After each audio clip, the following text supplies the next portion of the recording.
An all-girls school in Tennessee is now letting boys apply as well. New York Governor Kathy Hochul is taking a kinder, gentler approach to criminals. Plus, Joe Biden and his team continued the comedy of errors. All that and more.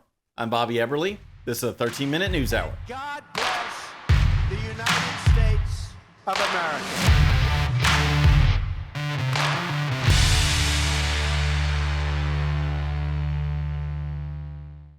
Okay, friends, welcome to the show. Happy Monday. I hope you had a great weekend. If you're new to the show, thank you so much for tuning in. We're going to start with the story of an all-girls school. And you might ask, why is that news? Well, because this is not 1950 or 1970 or 1990 or even 2010. This is 2022, and the woke radical left has struck again. Forget sanity, forget common sense, forget biology or reality for that matter. With the extreme left, make-believe has become real life. Not for everybody, of course, but the left has taken control of the leadership positions of corporations, the media, entertainment, big tech, and education. And what that means is that an all-girls school doesn't have to just be limited to girls anymore. That's right. Just like we have had men winning women's weightlifting championships and women's swimming championships, we now live in a time where men and boys could be included in women's and girls' events simply by saying that they're females. It's crazy, but one girls' school has now changed its rules to allow boys to attend. Let me repeat, this is an all-girls school. And the really nuts part is that the school continues to claim that it's only for girls, even though the school is now allowing boys to attend. Here's the story. An elite all-girls school in Nashville, Tennessee updated its admissions policy to allow individuals who identify as girls to apply to the school, according to a letter from the school sent to parents.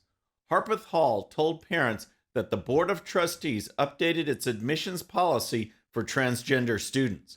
The school will use the self-identified gender of prospective students over biological sex in determining whether a student is female, according to a letter released last week and initially obtained by the Tennessean.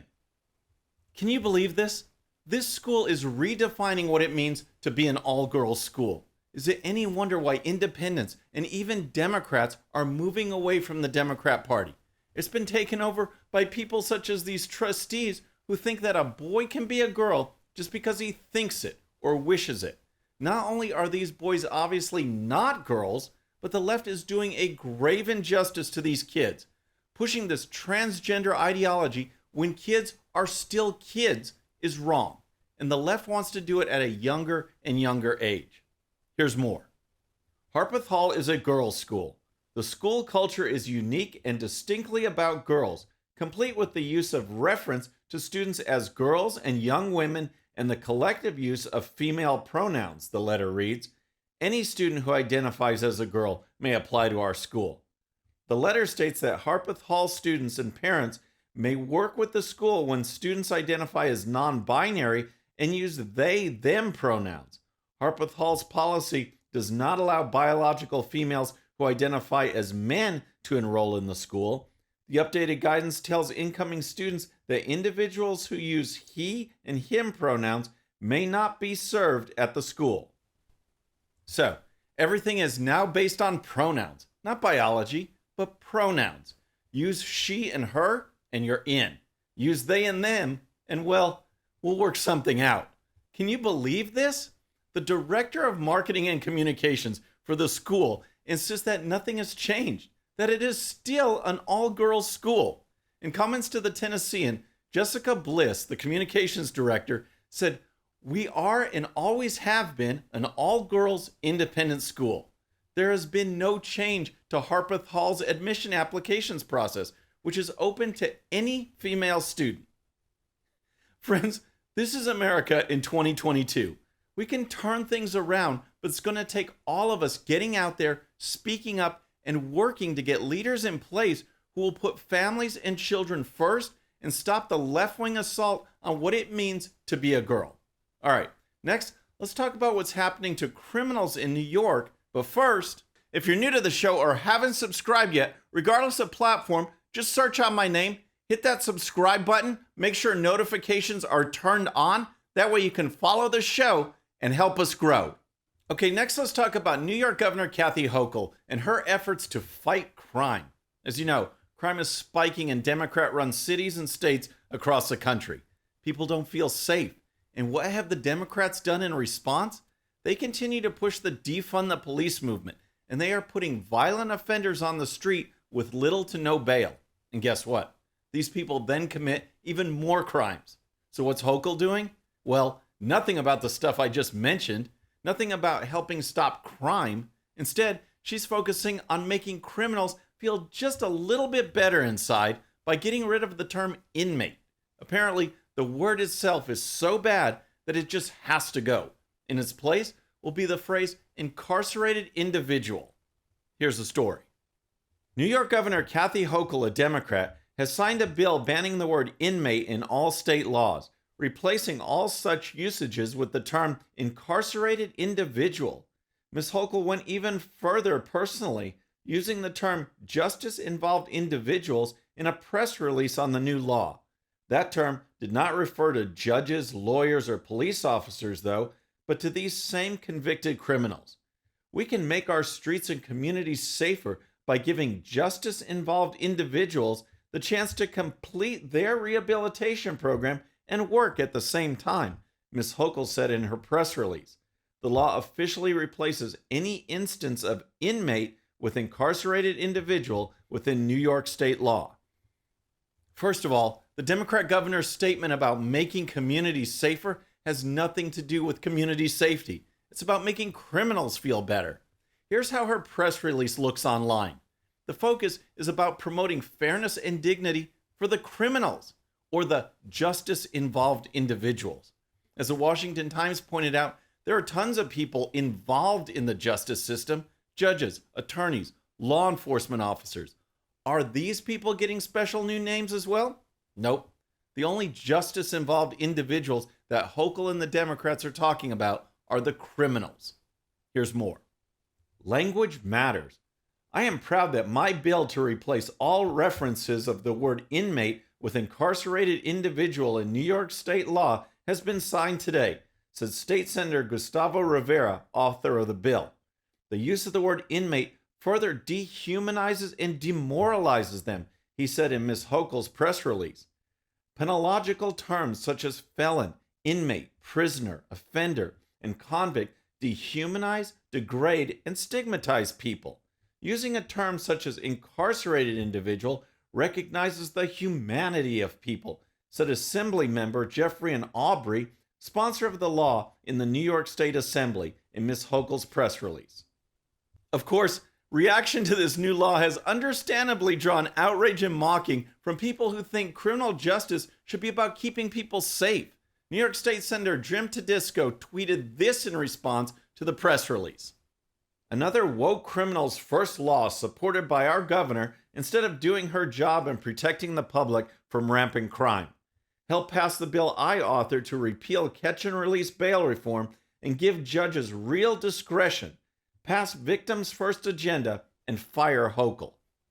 New York conservative radio host Bob Lonsberry offered up an alternative word for Hochul to consider. In an effort to avoid stigma, justice-involved individuals will now be referred to as Democrats. Nice one. The Democrats have chosen a side when it comes to public safety. Defund the police and protect the criminals. That's what they represent. Let out violent repeat offenders with no bail? This is what is happening. And that's why it's so important to elect Republican judges and Republicans in general this November. All right, next let's talk about what's going on with the Biden administration after a word from our sponsor. Friends, I have an urgent warning for you from my friends over at Goldco. The last time the economy looked like this, the market tanked 50%. Millions of people watched their retirement savings disappear. We could be looking at a recession far worse than 2008.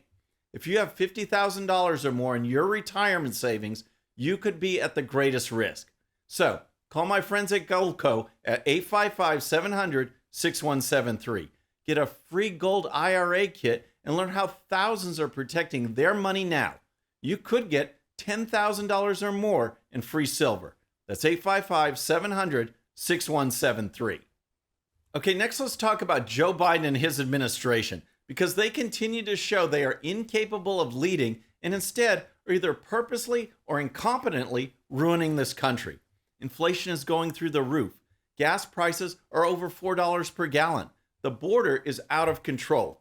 The country is in a recession, and aggressor nations, our enemies, are becoming emboldened because they know Joe Biden has nothing going on upstairs. Here's just a sampling of the Biden administration. First, for some unknown reason, the White House actually put White House Press Secretary Karine Jean-Pierre out on ABC's Sunday program. She was asked about Biden's so-called Inflation Reduction Act that does not actually reduce inflation. Here's part of the exchange. But let me ask you, it's called the Inflation Reduction Act. But the Congressional Budget Office, which is nonpartisan, said that there would be a negligible impact on inflation this year and barely impact inflation at all next year. I mean, isn't it almost Orwellian? How can you call it Inflation Reduction Act when the nonpartisan experts say it's not going to? So I appreciate that. I appreciate the question. We've actually addressed this, the CBO. Orwellian. I actually like that description. Jean-Pierre says that they've already addressed the analysis by the Congressional Budget Office, but of course, they haven't. Here's her explanation. It was the top line number. There's more in there that shows that it will have the money remember how we're doing this too. It's making sure that billionaires in corporate America are paying their fair share, making sure that that the tax code is a little bit more fair. And so when you do that, when you put it in its totality, you will see that it will bring down, lower the deficit. Here are the facts. The Inflation Reduction Act will not reduce inflation. It's $750 billion in taxes and spending. It will hurt the economy. It brings in 87,000 new IRS agents, raises taxes on families making a whole lot less than Biden's $400,000 promise. It kills energy jobs and forces Green New Deal policies that will not work. Can you imagine being in California with its constant rolling blackouts from high electricity use? And yet they are pushing for people to go electric on everything. Soon you won't be able to cool your house, run your stove, or drive your car.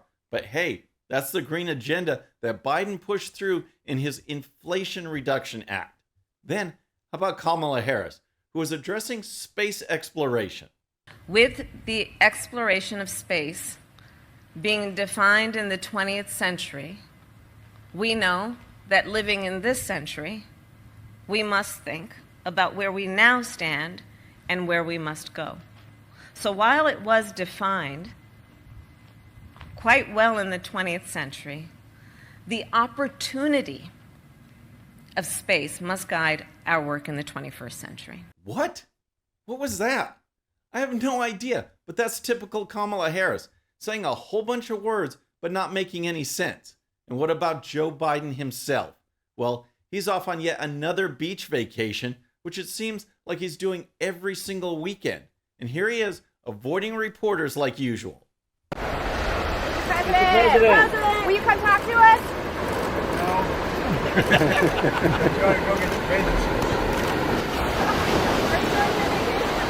He needs to go get some bathing suits. He's on a mission. Otherwise, I'm sure he'd just sit there, assuming he didn't fall off his bike, and answer all their questions. Don't hold your breath. And finally, on the political front, Joe Biden and his policies, such as running the economy into the ground and his crisis on the southern border, are having a huge impact on Hispanic support. And a new poll shows quite clearly that Hispanics are leaving Biden and the Democrats and moving over to the Republicans. Recall a few months ago when I told you that Hispanic support for Joe Biden was at 26%? Then just a few weeks ago, a new poll showed that support dropped to 18%. That's incredible. It's a near unanimous rejection of the job Joe Biden is doing by the Hispanic community. And we've seen the results. More and more Hispanics are coming over to the Republican Party. A Republican, Maya Flores, became the first Mexican-born woman to be elected to Congress. Border areas of Texas are moving away from the Democrats. Now, this should strike fear in the hearts of Democrats because this is how they thought they would turn Texas blue, and other states too. Pander to the Hispanic community, try and paint an issue like border security as some kind of racist issue if you support a secure border, as if Hispanics somehow don't value the rule of law. The Democrats have turned to extreme policies, and now they are paying the price. Texas Latino Conservatives, a group founded by my longtime friend, political activist and office holder Orlando Sanchez, polled Texas Hispanics recently, and the results are significant, yet not surprising. 83% said the country is going in the wrong direction. 57% disapprove of the job Joe Biden is doing. So how do those sentiments translate to the upcoming November elections? According to the poll, and this is a big one, Republicans are now in a dead heat with Democrats among Hispanics on the generic congressional ballot. 43% of Hispanics favoring the Republican candidate and 43% favoring the Democrat. This is huge, folks. Remember, Democrats have been counting on Hispanics to deliver big margins, and now it's a tie. Here's something else. 61% of those polled said they were bothered by the current direction of the Democrat Party. 61%. And 28% of those folks don't even yet identify with the GOP. They are hardworking people that Republicans can win over because the Democrats have gone so extreme. And what are those issues that Hispanic thinks the Democrats have gone far left on? Issues like government handouts, socialism, and the focus on race and gender issues. No one wants to hear that stuff. Well, those issues are going to alienate just about everyone. And it's cool to see that Hispanics are not immune, because that's exactly what the Democrats were hoping for, that they could be as extreme as they want and the people would just keep voting for them. And one final note on the poll. There is some great news considering that the Democrats are focused so heavily on dividing the country rather than bringing people together as Americans. With them, it's all about identity politics and who is the victim and who is the oppressor. Well, when asked how respondents describe themselves to friends, the number one answer was American, followed by Texan, then Hispanic. It shows that the entire philosophy of the Democrats is driving this community away at warp speed. Friends, that's our show for today. I hope you enjoyed it. And don't forget, if you're new to the show or haven't subscribed yet, regardless of platform, just search out my name, hit that subscribe button, make sure notifications are turned on. That way you can follow the show and help us grow. Thank you so much for tuning in. Our next show will be Monday evening at the usual time. Until then, I'm Bobby Eberle. This is a 13-minute news hour.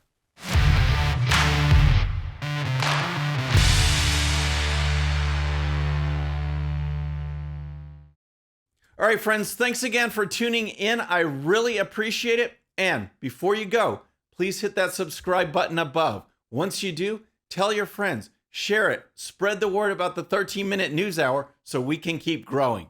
And for more great content, check out these videos right here, and I'll see you next time.